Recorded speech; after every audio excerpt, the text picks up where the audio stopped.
السلام علیکم ورحمۃ اللہ وبرکاتہ۔ اعوذ باللہ السمیع العلیم من الشیطان اللعین الرجیم، بسم اللہ الرحمن الرحیم، الحمد للہ رب العالمین، والعاقبۃ للمتقین وجنۃ للموحدین والنار للمعاندین، ثم الصلاۃ والسلام التحیۃ والاکرام علی النبی الامی المکی المدنی القرشی الابتری العربی السراج المضی والکوكب الدری صاحب الوقار والسکینہ المدفون بعرض المدینہ الرسول المسدد والمصطفى الامجد والمحمود الاحمد حبیب الہ العالمین ابو القاسم محمد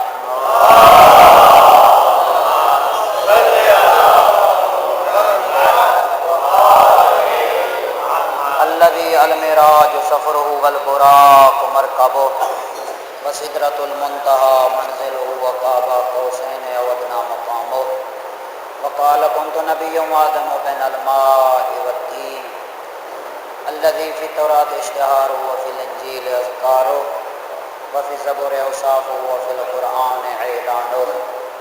قال الله تبارك وتعالى في شانه وما أرسلناك إلا رحمة للعالمين. صلوات محمد.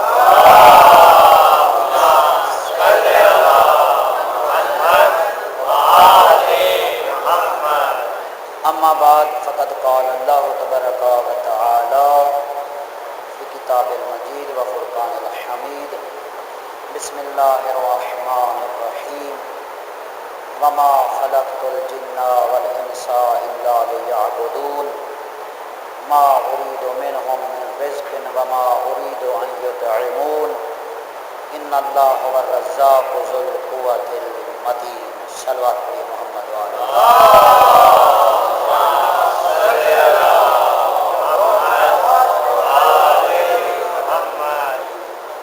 عزیزان گرامی، پروردگار عالم سورہ زاریات میں قرآن مجید کا 51 نمبر سورہ یہ ارشاد فرما رہا ہے کہ ہم نے جنوں اور انسانوں کو عبادت کے لیے خلق کیا ہے، ہمیں ان سے کوئی رزق نہیں چاہیے، نہ ہم یہ چاہتے ہیں کہ وہ کھانا کھلائیں، اس لیے کہ رزق ہم ہی تو ہیں جو دے رہے ہیں، ہمارا ہی رزق ہے جو تم کھا رہے ہو، تو ہم نے تمہیں صرف اس لیے بھیجا ہے، اس لیے خلق کیا ہے تاکہ پتہ چلے حقیقت میں بندگی کا حق کون ادا کرتا ہے. صلوات پڑھے محمد والے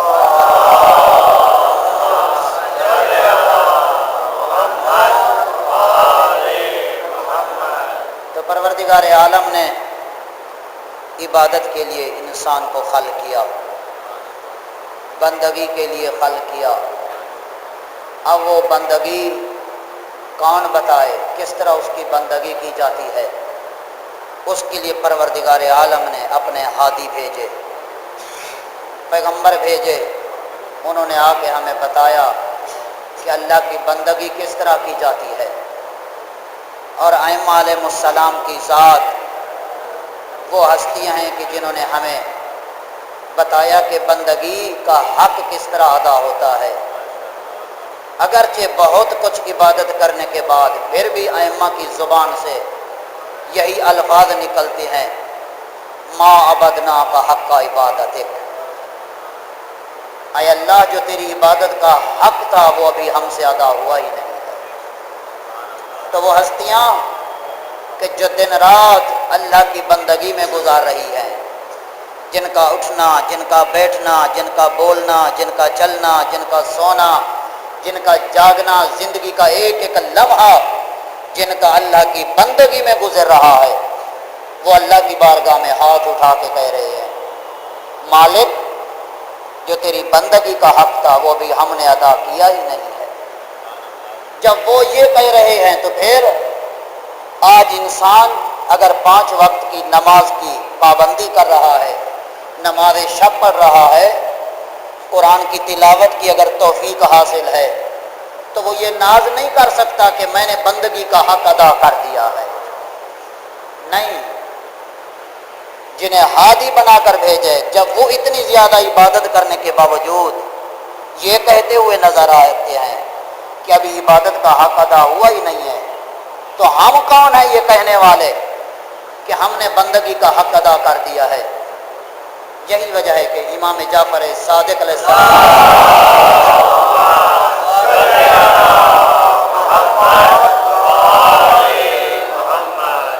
فرماتے من رأى أخاه على أمر يكره ولا يرده عنه وهو خائن،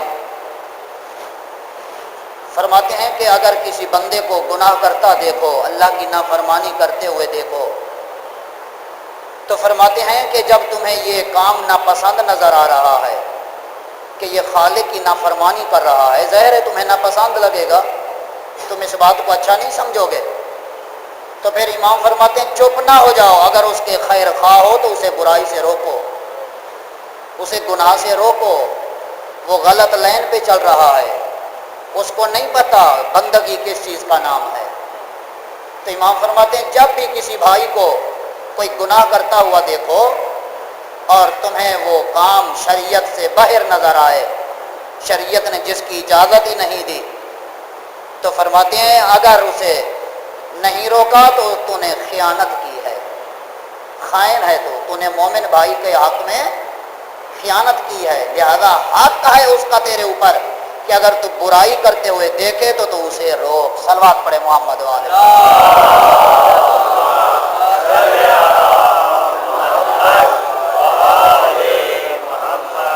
تو لہذا عزیزان گرامی ہمیں امام نے بتایا کہ یاد رکھو اگر کہیں کوئی برائی نظر آئے، اگر اس کے خیر خواہ ہو تو اسے روکو، اور پھر یہاں تک بتا دیا کہ تمہیں اگر بلانا ہے ائمہ کے مقصد کی طرف، فقہ جعفری کی طرف، تو تمہارا انداز کیا ہو بلانے کا؟ فرمایا کونوا دعاۃ للناس بالخیر بغیر السنتکم، فرمایا لوگوں کو دعوت دو مذہب حقہ کی طرف، مذہب جعفری کی طرف، لیکن کس طرح؟ بالخیر بغیر السنتکم، بلاؤ لیکن زبان کو بند کر کے، زبان کو بند رکھو، کیوں؟ لیراؤ منکم الاجتہاد والصدق والوعر، تاکہ وہ لوگ دیکھیں یہ جو اپنے آپ کو جعفری کہلاتا ہے صرف گفتار کا غازی ہے یا کردار بھی اس کی صداقت پہ ناز کر رہا ہے، کردار میں بھی یہ چیز نظر آ رہی ہے، لیراؤ منکم الاجتہاد، تاکہ وہ لوگ دیکھیں تیرے اندر وہ جذبہ کتنی ہے، وہ قوت کتنی ہے، وہ طاقت کتنی ہے، تاکہ جو تو سچائی کا دعویٰ کر رہا ہے وہ سچائی ثابت آئے، حرام سے بچنے کی تیرے اندر طاقت کتنا ہے، تو وہ گفتار سے ثابت نہیں ہوگی، وہ کردار سے ثابت ہوگی۔ صلوات پڑھے محمد والے۔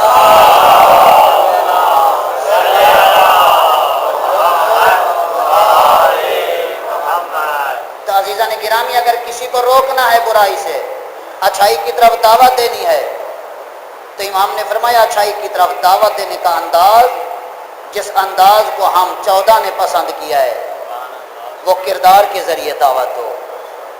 جب کردار کے ذریعے دعوت دو گے تو یقیناً وہ بندہ پہچان لے گا کہ یہ صرف باتیں نہیں کر رہا بلکہ اس نے ائمہ کے کردار کو ان کی سیرت کو اپنے کردار میں جذب کر لیا ہے.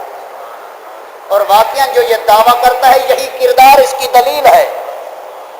یہ دلیل ہے اس بات کی کہ یہ کہے یا نہ کہے واقعاً یہ امام جعفر صادق علیہ الصلوۃ والسلام.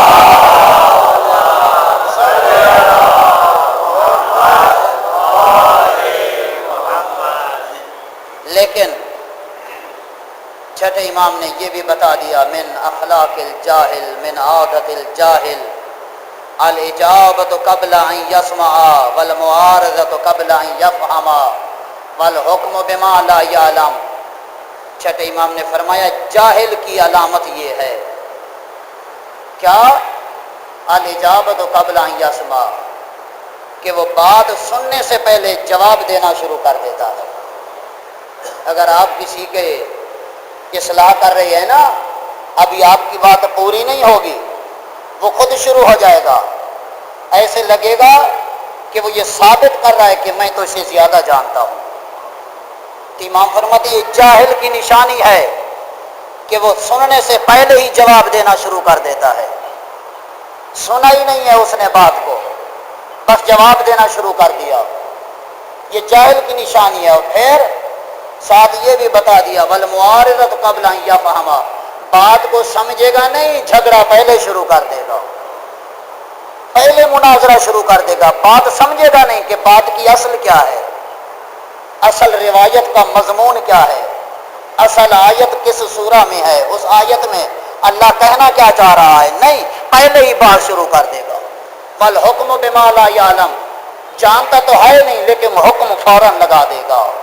فرمایا یہ جہل کی نشانی ہے کہ وہ سننے سے پہلے جواب دینا شروع کر دے گا اور سمجھنے سے پہلے مناظرہ شروع کر دے گا اور نہ جانتے ہوئے وہ فوراً حکم لگا دے گا. صلوات پڑھے محمد.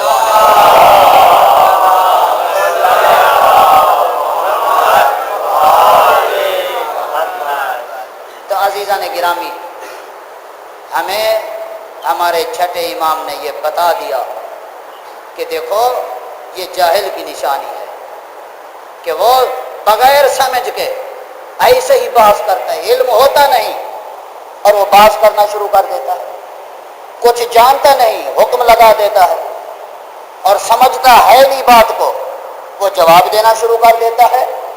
اسی لیے میرے نام امام انہوں نے یہ بتا دیا امام محمد تقی علیہ الصلوۃ والسلام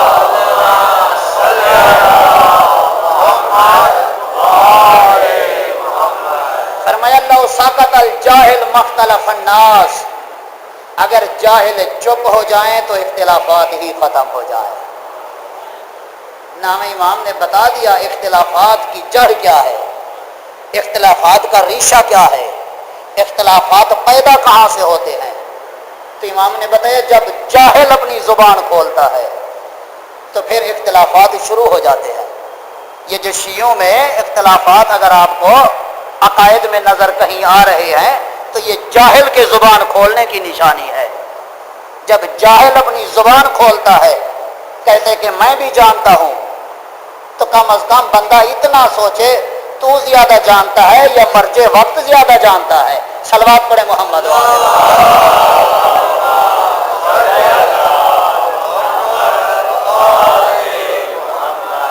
تو نام امام نے فرمایا کہ جاہل کی نشانی ہے کہ وہ جاہل سمجھتا کچھ نہیں ایسے ہی حکم لگا دیتا ہے ایسے ہی بحث کرنا شروع کر دے گا.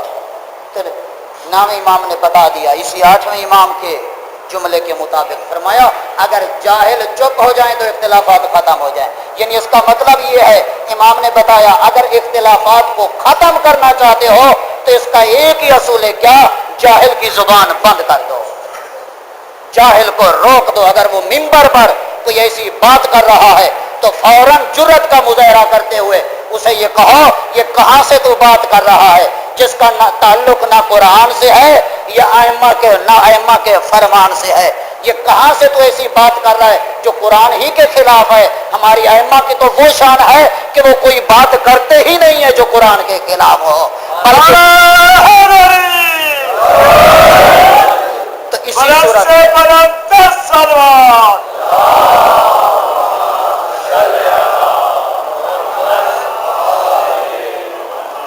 اگر یہ چیز نہیں ہوگی تو اختلافات بڑھیں گے، اور اختلافات بڑھیں گے تو نتیجہ کیا نکلے گا؟ دشمن کہے گا دیکھا ان کے ائمہ نے کیا انہیں یہی سکھایا ہے؟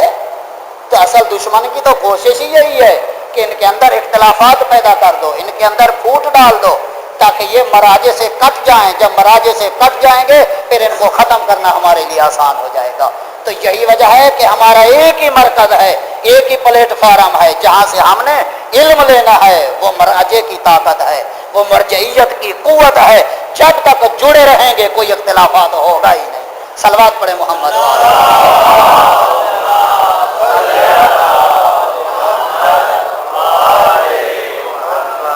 آج چھٹے امام کی شہادت کا دن ہے، تو اس امام کے نام سے منسوب ہے ہماری فقہ جعفری۔ ذرا سوچیں اس فقہ جعفری کا مدرک کیا ہے؟ یہ جعفر صادق کی فقہ کہاں سے آئی ہے؟ جعفر صادق کی فقہ کا مدرک یا قرآن ہے؟ آج ہمارے پاس جو فقہ جعفری ہے اس کا مدرک یا قرآن ہے یا سیرت النبی ہے یا ارشادات ائمہ علیہ السلام ہے؟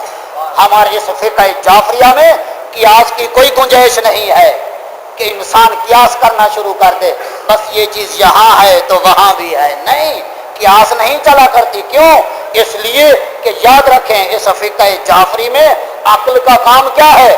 عقل کا کام ان راہوں کو کھولنا ہے جہاں سے احکام الہی حاصل ہوتے ہیں۔ عقل کا کام احکام بنانا نہیں، احکام سازی نہیں، احکام کی راہوں کو کھولنا ہے۔ صلوات پڑھے محمد والے۔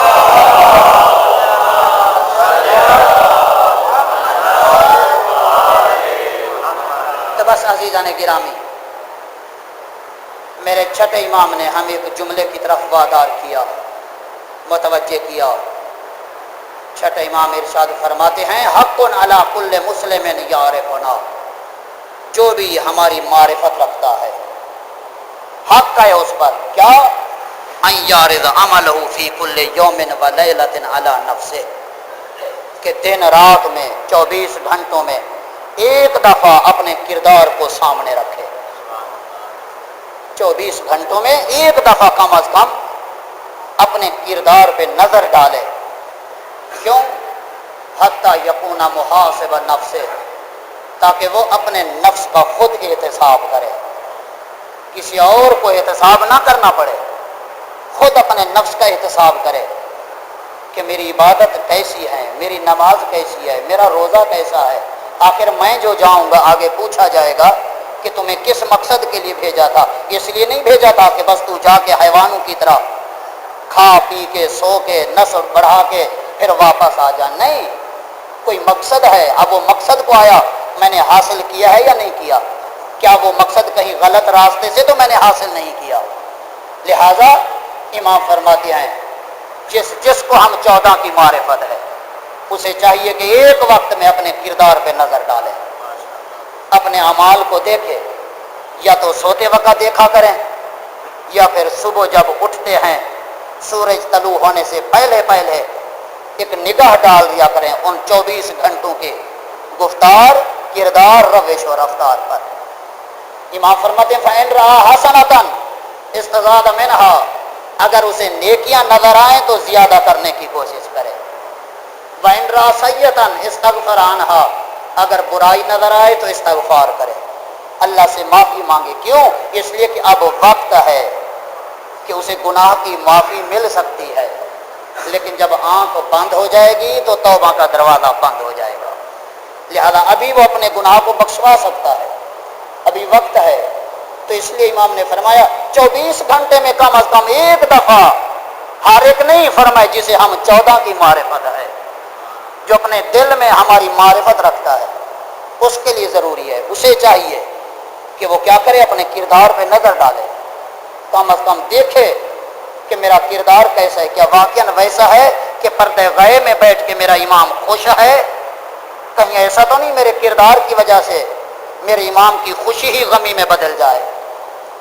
تو عزیزان گرامی، بس یہی وجہ ہے، آج اگر ایک مومن دروازے پہ چل کے آتا ہے اسے حقیر مت سمجھے۔ چھٹے امام کی شہادت کے دن ہے، ان کا پیغام مومن کے حوالے سے۔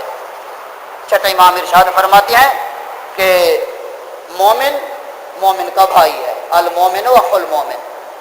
بھائی کیسا ہے؟ عینہ و دلیلہ، ایسے ہے جیسے مومن مومن کو بھائی ایسے سمجھے، فرمائے جیسے اسے اپنی آنکھ پیاری ہے۔ کتنا آنکھ پیاری ہے، ہاتھ کو بھی قربان کر دیتے ہیں۔ اگر تیر آ رہا ہو نا سامنے تو آنکھ میں نہیں لگنے دیتے، کہتے ہیں ہاتھ پہ لگ جائے، بھلے ہاتھ زخمی ہو جائے لیکن آنکھ کو تکلیف نہ ہو۔ تو امام فرماتے ہیں مومن مومن کا بھائی ہے آنکھ کی طرح۔ اور پھر فرماتے ہیں ولا یغشہ ولا یظلمہ، امام فرماتے ہیں مومن مومن کے ساتھ ایسا بھائی ہے کہ مومن مر جائے گا دوسرے مومن کو دھوکہ نہیں دے گا، دوسرے مومن پر ظلم نہیں کرے گا، ایسا وعدہ نہیں کرے گا کہ وعدہ خلافی کرنا پڑے۔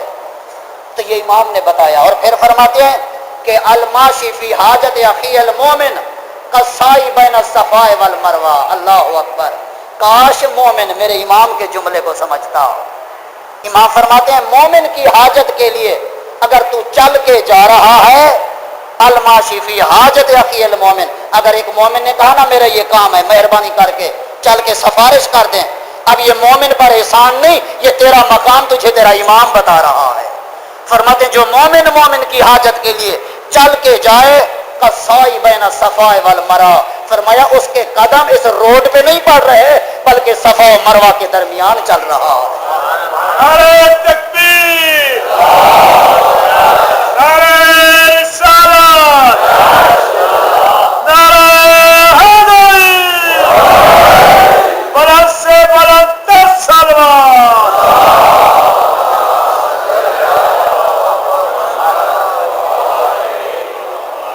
یہ چھٹے امام کا پیغام ہے ہمارے لیے، ہم اپنے آپ کو جعفری کہلاتے ہیں۔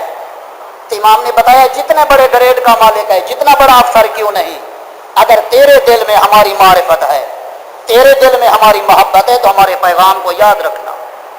فرمایا الماشی فی حاجت اخیہ المومن، جو کسی مومن کی حاجت کے لیے چل کے جائے، قصائی بین الصفا والمروہ، وہ ایسے ہے کہ گویا صفا و مروہ کے درمیان چل رہا ہے۔ صفا و مروہ کے درمیان چلنے والے کا مقام پروردگار عالم سے پوچھیں یا پھر ابراہیم و ہاجرہ سے پوچھیں۔ اور پھر امام فرماتے ہیں کہ قاضی وہ کہ جو کیا کرے، قاضی حاجتہ، جو مومن کی حاجت کو پورا کرے، کل متشاہد بدم فی سبیل اللہ ببدر و احد، فرمائے جو مومن کی حاجت کو پورا کر دے اس کا مقام تو اس سے بھی بلند ہے۔ مولا کتنا بلند ہے، فرمایا ایسے ہے جیسے بدر میں پیغمبر کی حمایت میں لڑ کر صاحب پیغمبر زخمی ہوئے تھے، فرمایا یہ ایسے ہے جیسے خون میں لت پت ہو کے نبی کی حمایت میں لڑ کے آج زخمی ہوا پڑا ہے، جیسے احد میں پیغمبر کی حمایت میں لڑ کے زخمی ہوا پڑا ہو۔ وہی مقام جو بدر کے زخمی کو ملا ہے، وہی مقام جو احد میں زخمی کو ملا ہے، فرمائے وہی مقام اس مومن کو مل رہا ہے جس نے دوسرے مومن کی حاجت پوری کر دی ہے۔ بسم اللہ الرحمن الرحیم۔ اور ہاں ایک جملہ میرے مولا کا اور بھی ہے، وہ کیا فرماتے ہیں القاد علی ایالی کل مجاہد فی سبیل اللہ، جو دن کو جاتا ہے شام کو تھکا ہوا آتا ہے، کیوں؟ اس لیے کہ میں بچوں کو حلال کھلاؤں، خود بھی حلال کھاؤں، بچوں کو بھی حلال کھلاؤں، کسی کے سامنے مجھے ہاتھ نہ پھیلانا پڑے، ہیں جی میری اولاد کسی کے سامنے ہاتھ نہ پھیلائے۔ فرمائے جو محنت و مزدوری کر رہا ہے اپنے بچوں کے لیے، فرمائے اسے مزدور مت سمجھو، اس کا مقام میں جعفر صادق سے پوچھو، کل مجاہد فی سبیل اللہ، یہ وہ ہے جو اللہ کی راہ میں جہاد کر رہا ہے۔ بسم اللہ الرحمن الرحیم والعصر ان الانسان لفی خسر الا الذین آمنوا وعملوا الصالحات وتواصوا بالحق وتواصوا بالصبر۔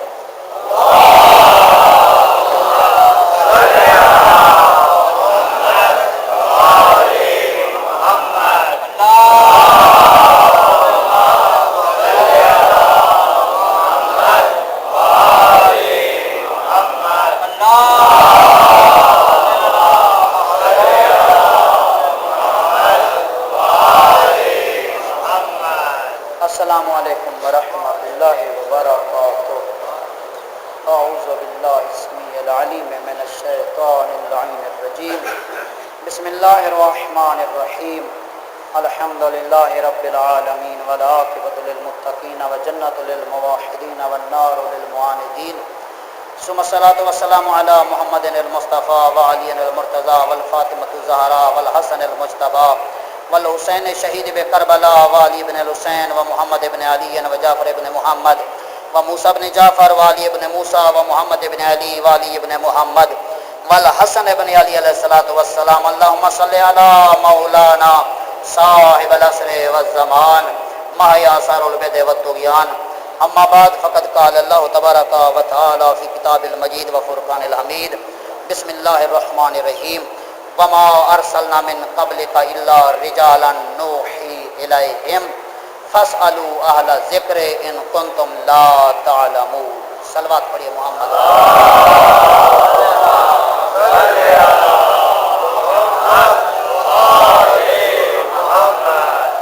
عزیزان گرامی، ہماری گفتگو قرآن اور مرجعیت کے حوالے سے چل رہی تھی کہ مرجعیت کی ضرورت ہمیں کیوں پیش آتی ہے، قرآن مجید نے مرجعیت کا کیا مقام بتایا ہے۔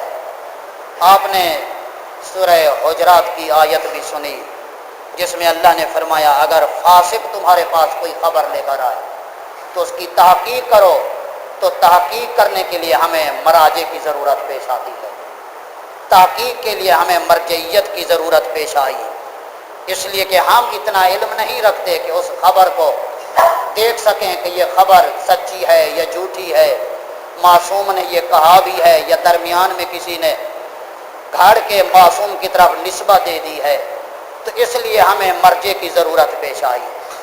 تو اللہ نے سورہ حجرات میں 6 نمبر آیت میں بتا دیا یا ایھا الذین آمنوا ان جاءکم فاسق بنبأ فتبینوا، ایمان والو اگر کوئی فاسق خبر لے کر آئے تو تحقیق کرو، تحقیق کرو۔ اور پیغمبر فرماتے ہیں الطعنی من اللہ والاجل من الشیطان، پیغمبر فرماتے ہیں تحقیق کرنا یہ اللہ کی طرف سے ہے، جلدی کرنا یہ شیطان کی طرف سے ہے۔ تو ہمیں تحقیق کی ضرورت پیش آتی ہے، تو قرآن نے کہا تحقیق کرو، اور تحقیق کیسے کی جائے؟ ہر علم کے حوالے سے، اس لیے ہمیں مراجع کی ضرورت پیش آئی، اس لیے ہمیں مجتہد کی ضرورت پیش آئی، اس لیے ہمیں تقلید کرنا پڑی۔ اور ادھر پھر پروردگار عالم نے سورہ توبہ میں 122 نمبر آیت میں، نامہ سورہ قرآن کا، اس میں اللہ نے یہی فرمایا کہ فلولا نفر من کل فرقۃ طائفۃ منهم لیتفقهوا فی الدین ولینذروا قوما اذا رجعوا علیہم لعلهم یحذرون۔ کیا فرمایا کہ قرآن نے بتا دیا کہ تم میں کچھ لوگ ایسے ہوں جو فقیہ بنے، فقہ کو حاصل کریں، فقیہ بن کے دنیا والوں کو بتائیں حلال کیا ہوتا ہے، حرام کیا ہوتا ہے، معارف اسلامی کیا ہے۔ لہذا اس وجہ سے ہمیں یہ ضرورت پیش آئی، اللہ نے کہا کچھ لوگ ایسے ہوں جو اس جہاد کے لیے نکلیں اور وہ فقہ حاصل کریں، فقیہ بنے، تاکہ لوگوں کو بتائے کہ میرا مقصد کیا ہے خلق کرنے کا، اور ائمہ کا مقصد کیا ہے اس دنیا میں آنے کا، یہ کون بتائے گا؟ اللہ نے فرمایا کچھ لوگ ایسے ہوں جو اس میں قدم رکھیں، اس لیے اب مرجع کی ضرورت پیش آئی، اس لیے ہمیں مجتہد کی ضرورت پیش آئی۔ اب پھر اس کے بعد جب ہم اللہ کے عبد تھے، ہم نے کہا بس وقت مختصر ہے، چند جملے کہہ کے میں ختم کر رہا ہوں، ہم اللہ کے عبد تھے، ہم نے کہا مالک تیرے بندے ہیں، تو ہی کھلا رہا ہے، تو ہی پلا رہا ہے، تو نے ہی بھیجا ہے، تو ہی بلائے گا، لہذا جو تو کہے گا ہم وہی کریں گے۔ آواز قدرت آئی، میں تمہارے سامنے آ نہیں سکتا، کیوں؟ میرا جسم نہیں ہے اور تم آ نہیں سکتے، اس لیے کہ نور کو پردوں کو طے کرنا پڑے گا۔ لہذا اب کیا ہے؟ سنو، ما اتاکم الرسول فخذوہ وما نہاکم عنہ فانتہوا، سورہ حشر 59 نمبر سورہ 7 نمبر آیت، فرمائے جاؤ میرے محمد کے پاس، جو محمد دے وہ لے لو، جہاں سے روکے وہاں رک جاؤ۔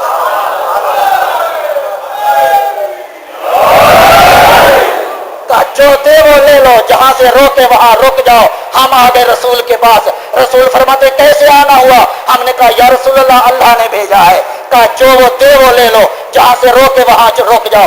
رسول نے فرمایا 23 سال کے عرصے میں جو میں دے رہا ہوں وہ تم نے لیا، جہاں سے روکا وہاں رکے، اب میں تمہیں علی کی جیسی ہستی دے کے جا رہا ہوں، علی جیسی ذات دے کے جا رہا ہوں۔ علی جو کہے وہی کرنا ہے، جہاں سے روکے وہیں رکنا ہے۔ علی جا رہے ہیں، یا علی آپ تو جا رہے ہیں، رسول نے بھیجا تھا آپ کے پاس، فرمایا میں تمہیں بھیج رہا ہوں حسن مجتبی کے پاس۔ حسن مجتبی جو کہے وہی کرنا ہے، جہاں سے روکے وہاں رکنا ہے۔ اب حسن مجتبی جب جانے لگے کہا میں حسین کے پاس بھیج رہا ہوں، حسین جو کہے وہی کرنا ہے، جہاں سے روکے وہاں رکنا ہے۔ عزیزان گرامی، حسین نے بھیجا زین العابدین کے پاس، زین العابدین نے بھیجا محمد باقر کے پاس، محمد باقر نے بھیجا جعفر صادق کے پاس، جعفر صادق نے بھیجا موسیٰ کاظم کے پاس، موسیٰ کاظم نے بھیجا علی رضا کے پاس، علی رضا نے بھیجا محمد تقی کے پاس، محمد تقی نے بھیجا علی نقی کے پاس، علی نقی نے بھیجا حسن عسکری کے پاس، حسن عسکری نے بھیجا امام زمانہ اجل اللہ۔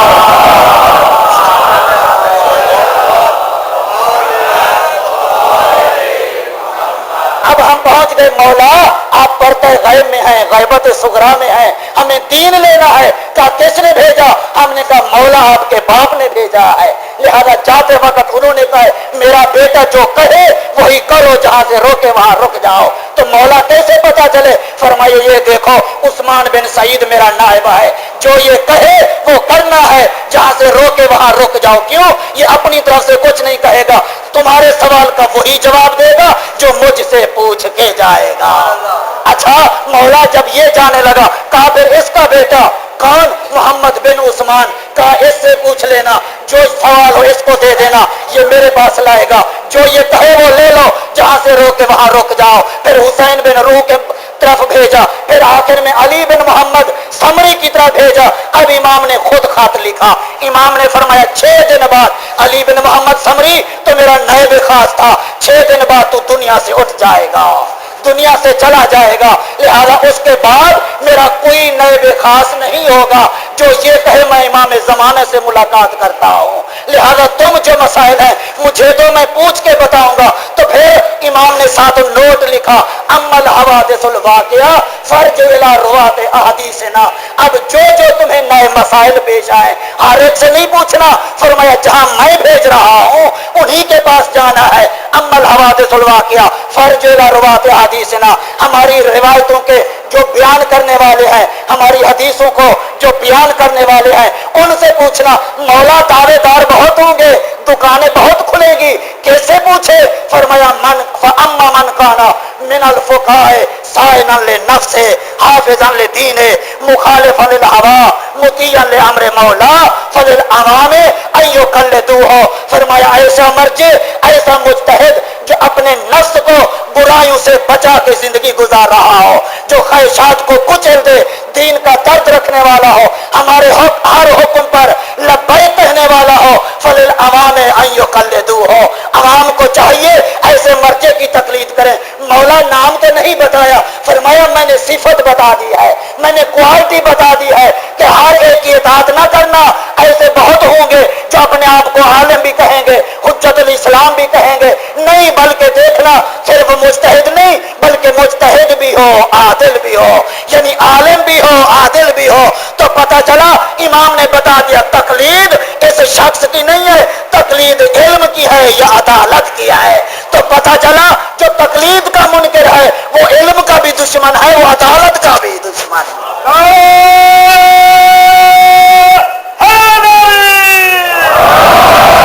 اور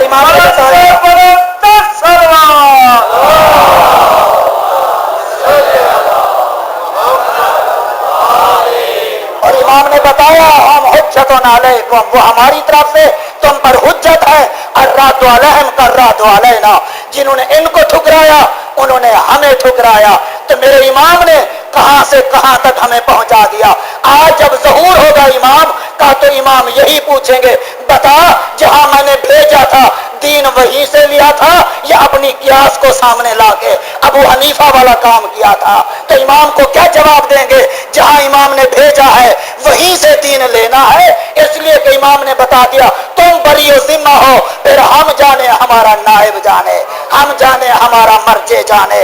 عزیزان گرامی یہ صرف آج نہیں ہے بلکہ کیا ہے خود میرے چھٹے امام کے دور میں امام فرماتے ہیں یا ابان اجلس فی المسجد و افتی الناس، اے ابان بن تغلب مسجد نبوی میں جا کے بیٹھ افتی الناس کو فتوا دے. ایک مرتبہ کانپنے لگتا ہے مولا آپ کے ہوتے ہوئے میں غیر معصوم ہو کر لوگوں کو فتوا دوں, یہ کیسے ہو سکتا ہے؟ امام نے فرمایا علینا بالاصول وعلیکم فی الفروع, ہم تمہیں ہر حکم کی علت بتا دیتے ہیں, جہاں جہاں وہی علت پائی جائے وہی حکم لگاتے جاؤ. انی احب ان ارى مثلک, میں چاہتا ہوں تیرے جیسے اور بھی پیدا ہو جائے, میں چاہتا ہوں تیرے جیسے اور بھی پیدا ہو جائے. تو پتا چلا چھٹے امام اپنی موجودگی میں خود غیر معصوم کی طرح بھیج رہے ہیں. یہ ہے اعتماد معصوم کا, ایک مرچے کے اوپر, ایک مجتہد کے اوپر. تو بس عزیزان گرامی, آج ہم خوش قسمت ہیں کہ اللہ نے ہمارے لیے ہدایت کا دروازہ کھولا ہوا ہے, جس کے ذریعے ہمیں ہر مسئلے کا جواب مل رہا ہے. بس میں قربان جاؤں اس چھٹے امام پر جس نے بڑی محنت سے یہ فقہ ہم تک پہنچایا, اور مراجع آج تک اس فقہ کی حفاظت کر رہے ہیں. عزیزو, آج امام کی شہادت کا دن ہے.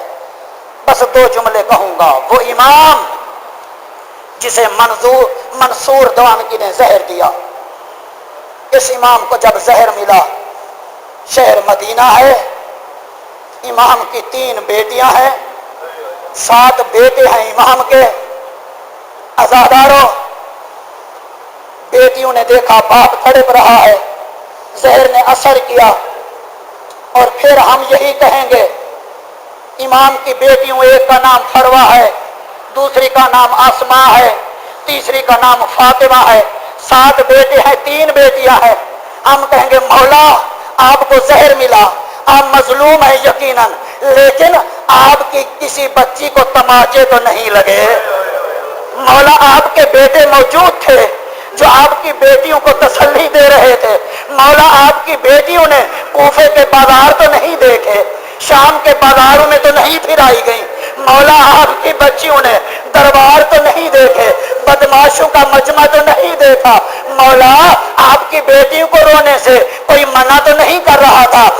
اور یہی وجہ ہے جب شہادت امام کی, میرے ساتھ میں امام نے باپ کا جنازہ اٹھایا, غسل کفن دلایا, بڑے اہتمام کے ساتھ باپ کو دفن کیا. میں کہوں گا مولا آپ خوش قسمت ہیں, آپ کے بیٹے کے ہاتھ بندھے ہوئے نہیں ہے. آپ کا بیٹا آپ کو غسل کفن دے کے اہتمام کے ساتھ جنت البقیع میں دفن کر رہا ہے. لیکن مولا ذرا دیکھیے, بغداد میں یہی تیرا بیٹا موسیٰ کاظم تھا جس کا جنازہ اٹھانے والا کوئی نہیں تھا, مزدور منگائے گئے, مزدوروں نے میرے امام کا جنازہ اٹھایا. الا لعنۃ اللہ علی القوم الظالمین وسيعلم الذين ظلموا اي منقلب ينقلبون. بسم اللہ الرحمن الرحیم. انا اعطیناک الکوثر فصل لربک وانحر ان شانئک هو الابتر.